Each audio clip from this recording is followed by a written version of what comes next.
position, please. So I'm Jackie Pick, and I'm here as a volunteer. I am a lawyer, but I'm not acting as a lawyer in this case. I'm just helping out the legal team here. And going to explain to you the evidence that we have from State Farm Arena here in Fulton County, which goes to what Ray was talking about in terms of fraud or misrepresentation. So when that cues, okay. So it's going to be tough because I'm going to have to depart from the microphone and point out some things. Yeah, so I want to skip over the opening and get right to the statement. With the press. On the side. See if I can show you. Yes, please. Keep your eyes right here. So what's happening is that she's trying to indicate in the room which camera she wants to make your attention to. Tell you what you could do to help us out so that everyone can hear who's live streaming. If you would tell us what you're going to point to and then go point to it. Okay. All right. So now what will happen is these frames can move around. So this can get a little confusing, but I'll make sure to make it clear. We have two observers there that are going to show up, not at this point, this is in the morning, as you can see the daylight. They're going to get there at about 8 o'clock to watch the tabulation of absentee and military ballots. But according to their affidavits, at about 10 o'clock, there was one person working the polls who told everyone in the room to leave on the basis they were going to stop counting and return at 8:30 in the morning. So if I can get the frame for approximately 10 o'clock or 10:20-ish. 10 p.m. Okay.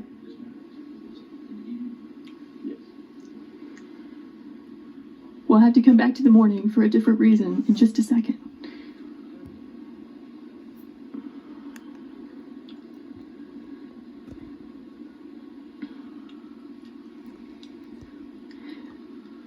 Okay, so you can see what time it is.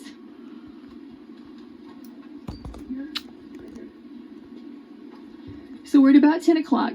And what you'll notice is that the workers are present, working, and you have, back in that corner I pointed out to you, the press and the Republican observers. Yeah, you can see them here in this corner.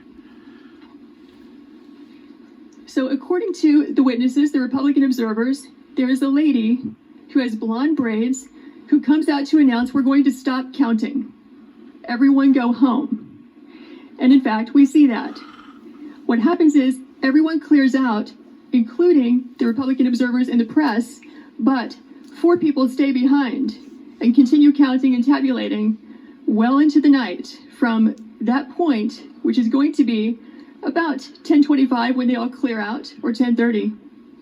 And they will continue counting unobserved, unsupervised, not in public view as your statute requires, until about 1 in the morning.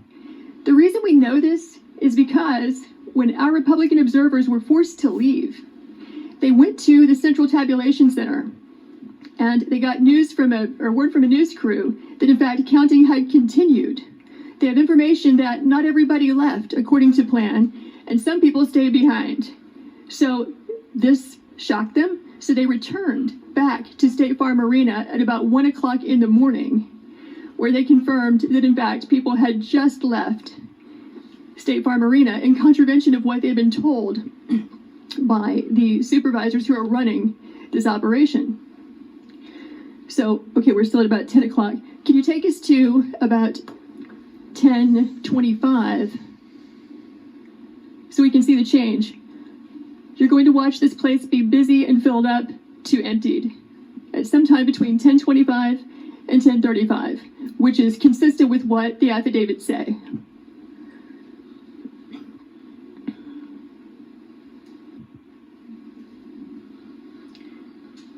Okay, so 10:25, they're still there. Let's go to 10:35.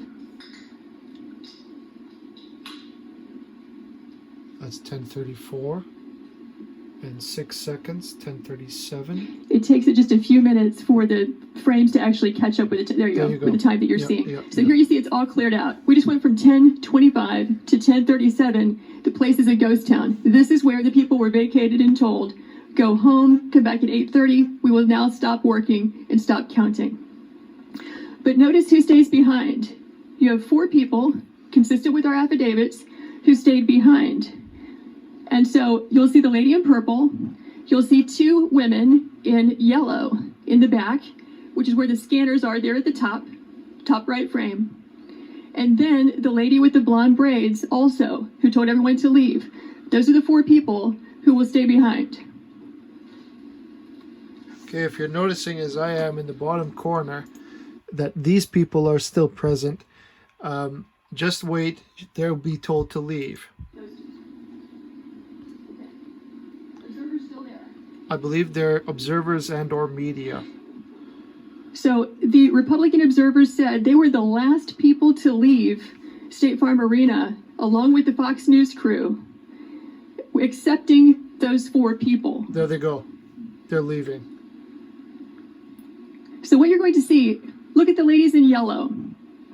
You'll see that they will begin just sitting still, doing nothing, ostensibly not working, because after all, they said they're going to stop counting.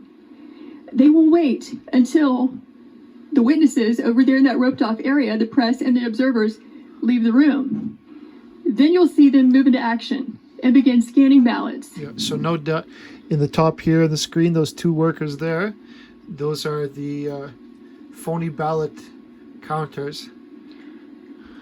Okay, so I think what we can do now is fast forward to about 11. Do you see them? Yeah. Okay, there they walk. They're walking off. Yep, now it's clear. That's about But the 10:56 ladies in yellow are still there.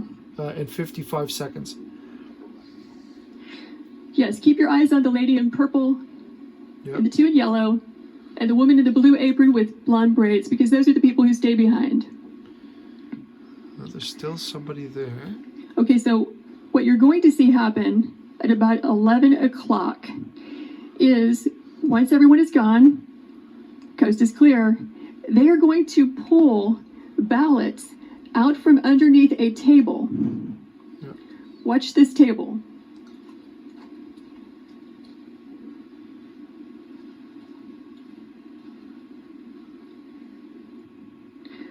So actually this will take a few minutes, but we did not know when we first watched this, okay, is it normal to store suitcases of ballots under a table, under a tablecloth? Is that how they run the place? Maybe this is what they've been doing all day. Maybe this is what they're doing under all the tables. So we went back and watched the video as a team of us. We don't see that. What we see is typically you're going to find ballots, back in this corner, or coming in through a door, and then they get moved and circulated throughout the room. And it can get a little confusing because they have these black containers of ballots. They have the U.S. Postal Service containers. Yep. But what we were trying to do when we determined that there were ballots being pulled out from underneath this table is, what was the chain of custody? Where did they come from? Who put them there? When did they put them there? We only reviewed this at about 1 a.m. last night for a couple of hours, so we're going to need about 14 hours to watch it carefully because we fast-forwarded through it several times and could not find that particular frame, but here's what we can tell you for sure. At about 8 o'clock in the morning, and we're going to roll this back and show it to you. There you go. So now they're going to start pulling these ballots out from under this table. There it is. You see that? This table, Right here. the black one, was placed there. There they are. And there they go. The woman is taking the suitcase over to the counting station. The lady with the blonde braids at about 8:22 a.m. in the morning. So she put that table there. So the same person who's staying behind now, the same person who cleared the place out under the pretense that we're going to stop counting, is the person who put the table there at 8:22 in the morning. Yeah, I saw 4 suitcases come out from underneath the table. Yep. There's another. There's another. There you can see it. Yeah, upper right hand, you see the gentleman in the red. Yep. So he just pulled one out.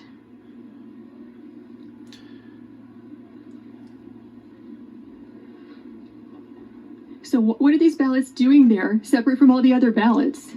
And why are they only counting them whenever the place is cleared out with no witnesses? Yep.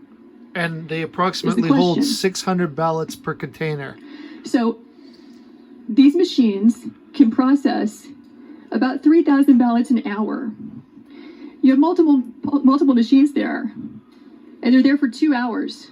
So you do the math. How many ballots went through those machines in those 2 hours when there was no one there to supervise, to be present, consistent with your statutes and rules, to supervise the tabulation? We believe that could easily be, and probably is certainly, beyond the margin of victory in this race.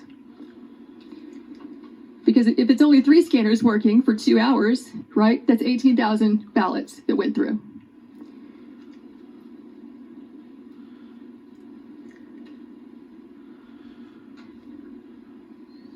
So we're now at 11:09.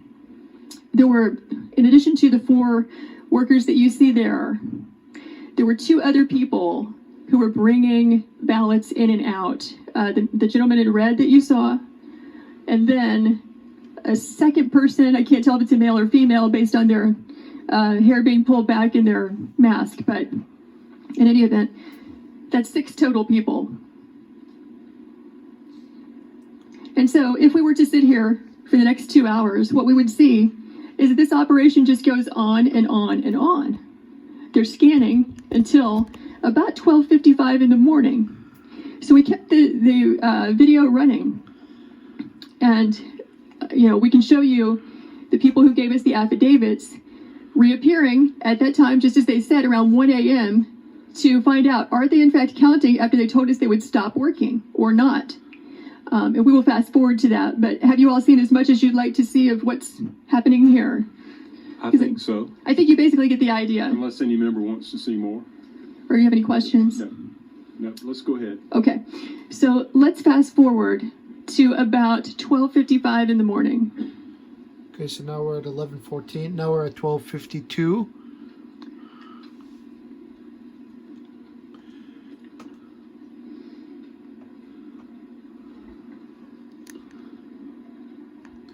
To me, this camera up here is the most important. So it's updated to 12:50. You can see these people are still there. Yeah. Up in the upper right-hand corner. Yeah. I don't know how to make it more nicer for you, but I hope that's clear. Basically, they've wrapped up. This is the end of their operation. They've now completed about 2 hours of unsupervised tabulation of ballots. Yep. So now you're going to watch them leave. And let's fast forward to, let's go to 1:30. I think it's between 1:30 and 1:45 is when our 2 witnesses come back. They had to fight through security to get in there, but they did. And they say in their affidavits that 2 different people affirm for them that people have been counting from, 10:30 when they cleared out until about approximately 5 minutes before they arrived. Okay, and they have the names of those people who told them that. We're at 1:42. Okay, now we're looking at, 1:42 in the morning.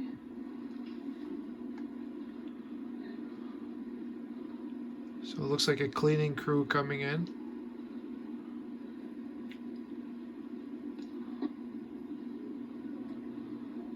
Is there a way to fast forward a bit or make it go a little faster? Okay, there are our guys right there in the There they are. So 1, 2, 3 of them. The lower left-hand corner.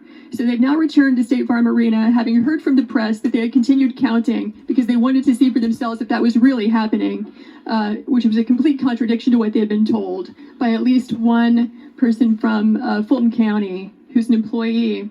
So they're a a little bit late. And also the lady in the blonde braids we spoke about earlier. And so they see for themselves. And from this we get the affidavit. I don't know the name of the lady in the blonde braids. They simply gave a description to us, and you can make out clearly who she is based on the people in the film. Lady in the blonde braids, halfway down her back, is the person who yelled out, "Everyone leave and stop counting."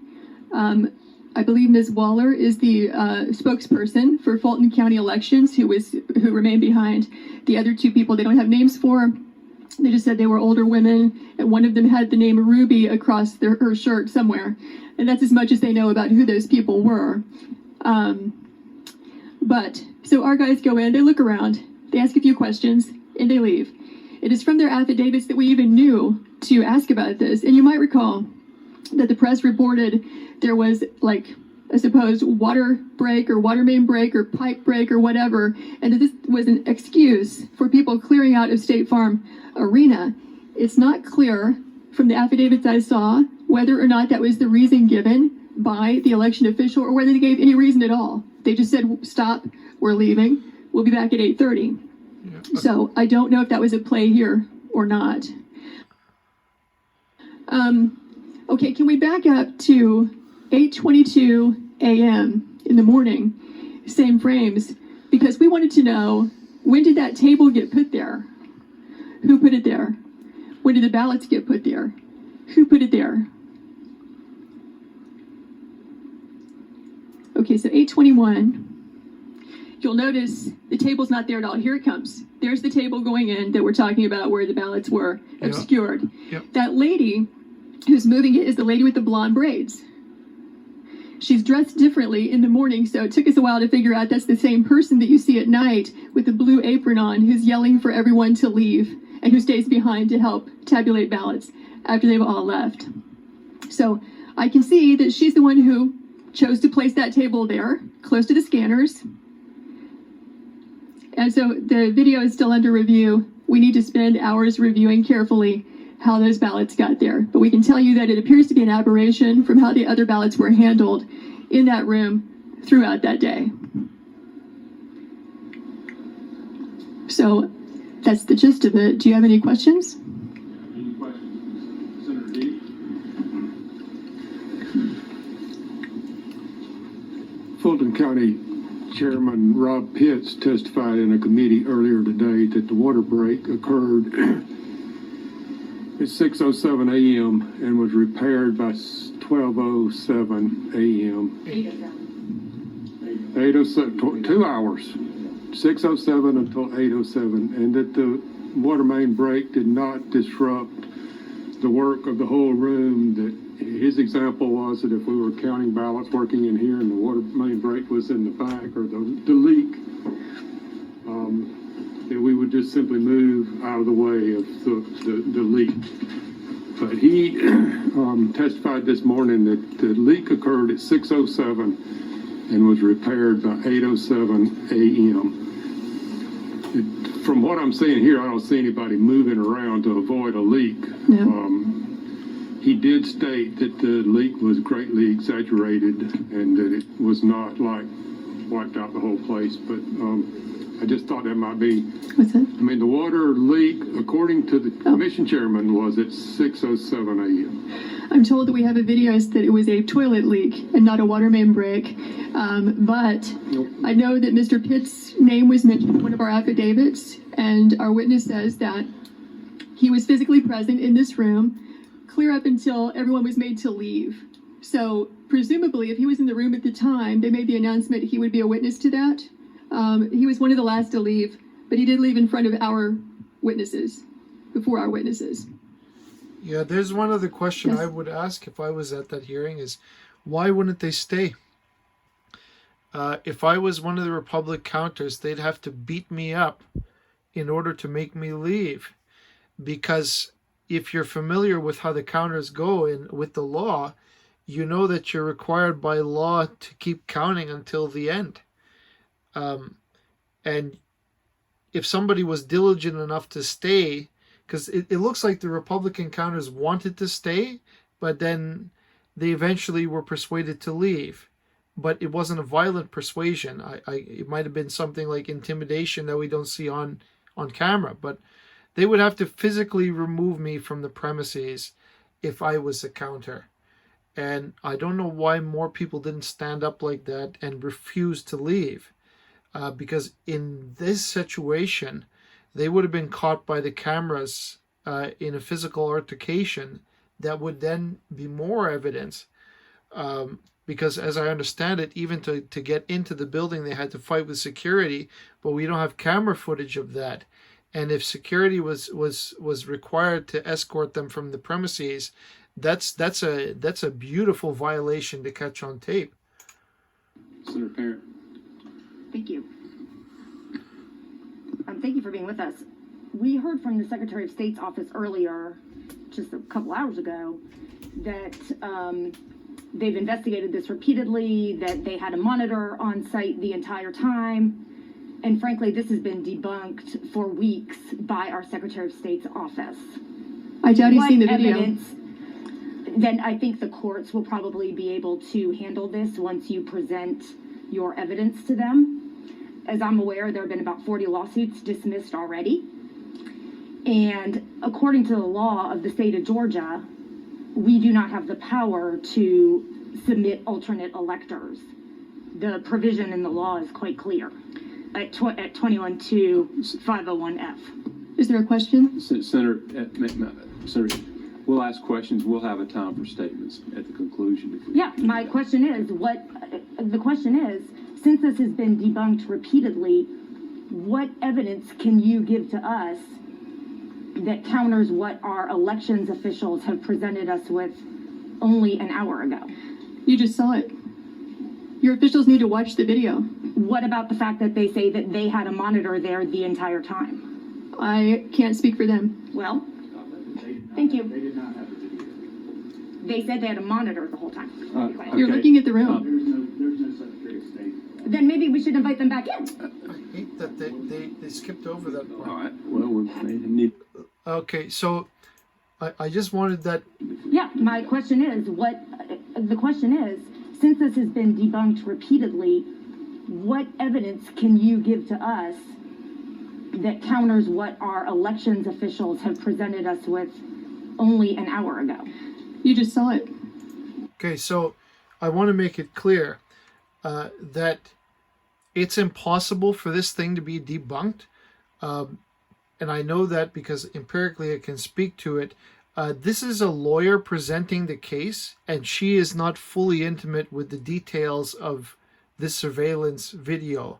And she herself has stated many occasions during this hearing that they require more time to scrutinize, to examine that evidence so that they may know, I guess, second by second or minute by minute exactly what's happening.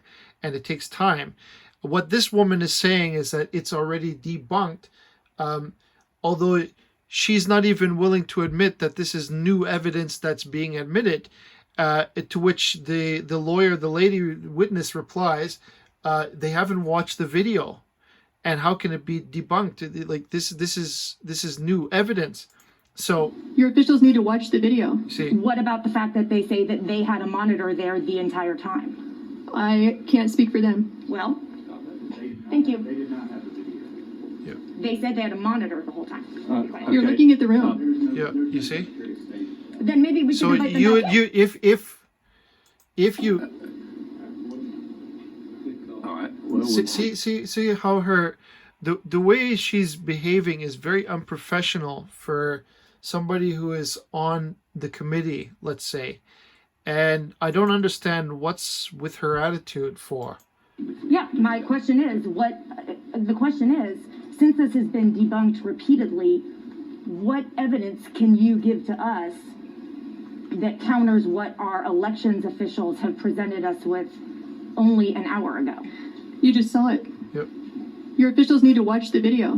What about the fact that they say that they had a monitor there the entire time? I can't speak for them. Well, thank you. They did not have the video.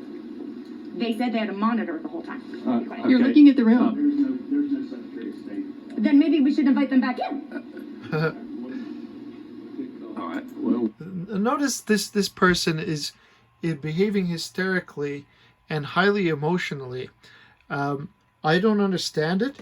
Everybody else in the room is very, very solemn, neutral toned, but she's not. And it further submits evidence to the idea that the Democrats, whenever these legal proceedings take place, behave hysterically.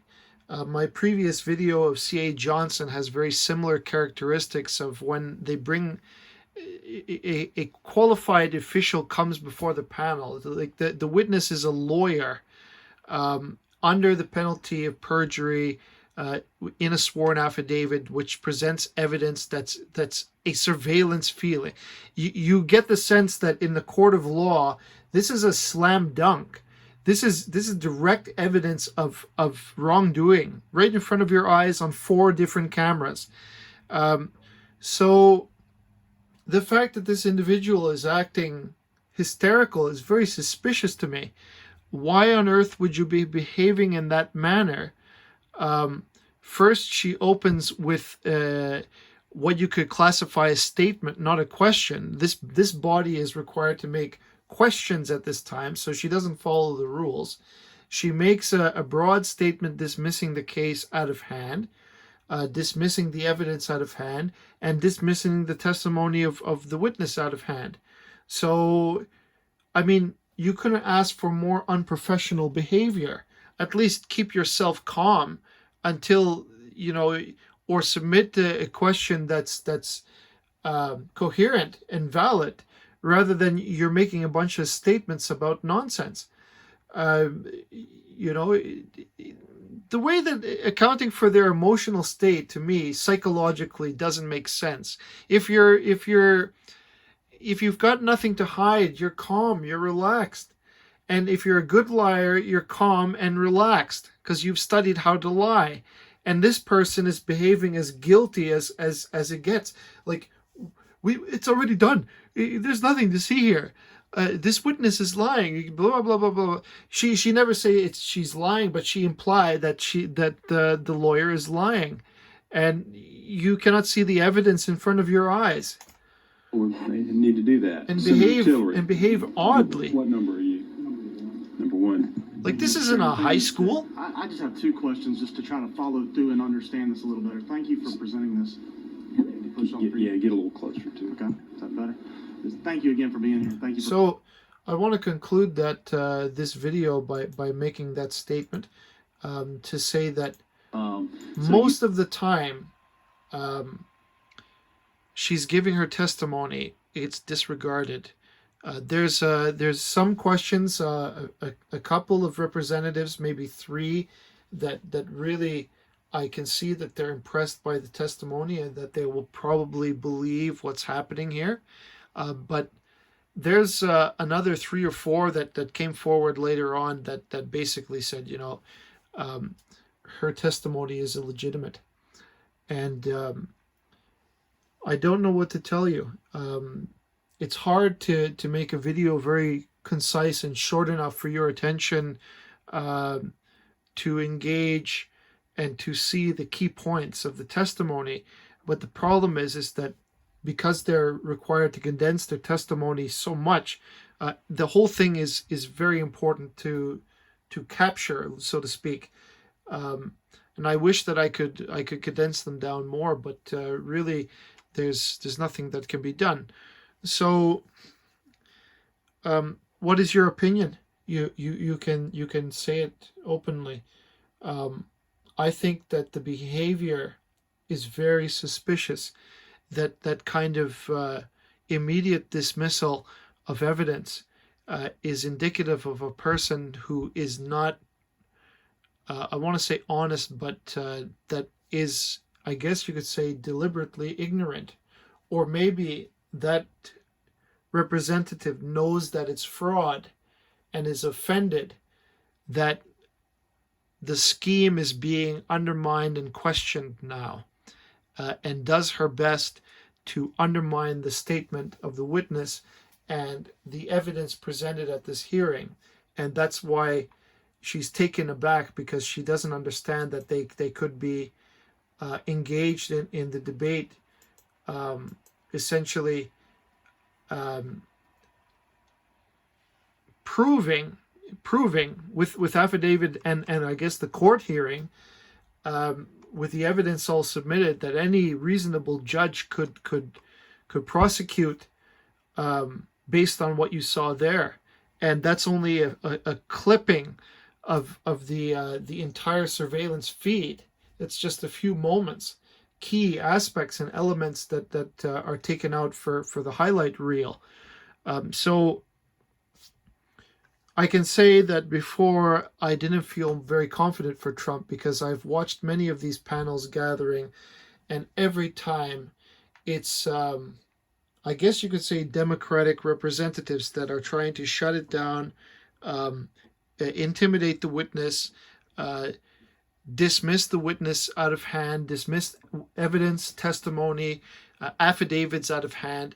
That Representative C.A. Johnson from the previous video knew that they're signed affidavits of witnesses testifying and still said we want them under oath. Nonsense like this. But mostly I was discouraged because Rudy Giuliani has a hard time getting a judge to hear their testimony, hear their evidence. They're not given a chance to speak.